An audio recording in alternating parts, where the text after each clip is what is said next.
BSSC inter स्तरीय बहाली जो 2014 की है, 7 साल बीत जाने के बाद भी अभी तक पूरी नहीं हो पाई है और अभी इसका काउंसलिंग कराया जाना बाकी है और उसके बाद फाइनल रिजल्ट प्रकाशित किया जाना बाकी है। लेकिन बीएसएससी लगातार सुस्त रवैया अपना रही है और तानाशाही रवैया भी अपना रही है।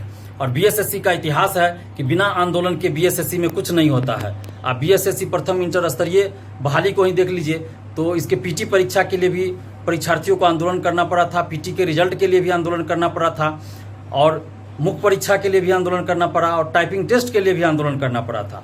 तो बिना आंदोलन के बीएसएससी में कुछ अभी तक नहीं हो पाया है। और बीएसएससी के सचिव और अध्यक्ष महोदय से भी हम आग्रह कर रहे हैं कि आप 1 सप्ताह के अंदर काउंसलिंग से संबंधित डेट घोषित कीजिए, काउंसलिंग से संबंधित नोटिस अपने वेबसाइट पे डालिए। अगर इस 1 सप्ताह के अंदर काउंसलिंग से संबंधित कोई नोटिस बीएसएससी के वेबसाइट पे नहीं आता है तो हम लोग फिर अगले सप्ताह एक बड़ा आंदोलन करेंगे, जिसके लिए बीएसएससी ही जिम्मेवार होगी। परीक्षार्थी इसके लिए जिम्मेवार नहीं होंगे, क्योंकि परीक्षार्थी 7 साल से इंतजार कर रहे हैं और परीक्षार्थी कई बार आंदोलन कर चुके हैं बीएसएससी ऑफिस में। उसके बावजूद जो है बीएसएससी सुस्त रवैया अपना रही है और सही से कोई जानकारी भी नहीं दे रही है। तो हम बीएसएससी के सचिव और अध्यक्ष महोदय से आग्रह कर रहे हैं और उनको बता भी रहे हैं कि आप 1 सप्ताह के अंदर या 1 सप्ताह के अंदर आप काउंसलिंग से संबंधित कोई नोटिस आप जारी कीजिए, अन्यथा हम लोग अगले सप्ताह एक बड़ा आंदोलन करेंगे और बिहार के तमाम छात्र छात्राओं से और बीएसएससी प्रथम इंटर स्तरीय बहाली के सभी परीक्षार्थियों से भी हम आग्रह कर रहे हैं कि आप लोग प्लीज एकजुट होइए। जब तक आप एकजुट होकर आंदोलन नहीं करेंगे तब तक ये बीएसएससी सुनने वाली नहीं है। आप लोग एकजुट होइए और इस सप्ताह में अगर बीएसएससी नोटिस जारी नहीं करती है काउंसलिंग से संबंधित तो हम लोग फिर अगले सप्ताह यानी कि 20 से 25 सितंबर के बीच हम लोग एक बड़ा आंदोलन करेंगे और उस आंदोलन में सभी को आना पड़ेगा। आप लोग सोचेगा कि घर बैठे आंदोलन हो जाए तो फिर नहीं हो पाएगा, आपको आना ही पड़ेगा।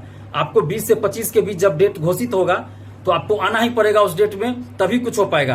आप सोचिएगा कि कोई तो जा रहा है हमारे लिए लड़ने, हम घर बैठे रहें, तो फिर नहीं होगा।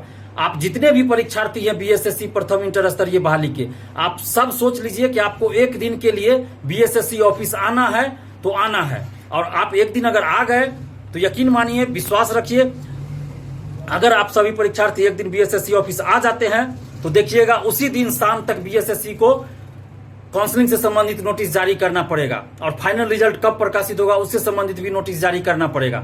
बस आप लोग एकजुट होइए और इस 1 सप्ताह का इंतजार कीजिए।